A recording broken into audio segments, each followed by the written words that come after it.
It is the nuclear option in presidential politics. Congress removing a president from office, a process only undertaken 3 times in American history.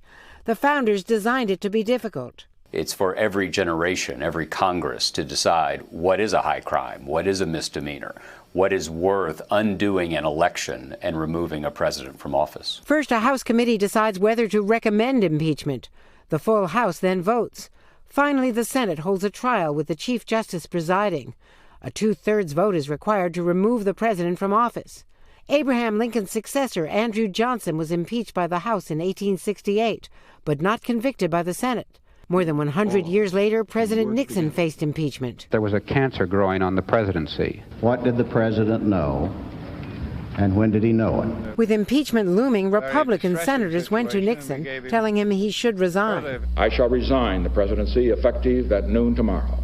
But it was the impeachment of President Clinton in 1998 over Monica Lewinsky that most recently divided the nation. I did not have sexual relations with that woman, Miss Lewinsky. A Democratic president threatened with being voted out of office by a Republican Congress. No one is above the law. Clinton was impeached by the House, but acquitted by the Senate. Republicans paid a political price, losing the midterm elections that year. You raise your right hand, Mr. President.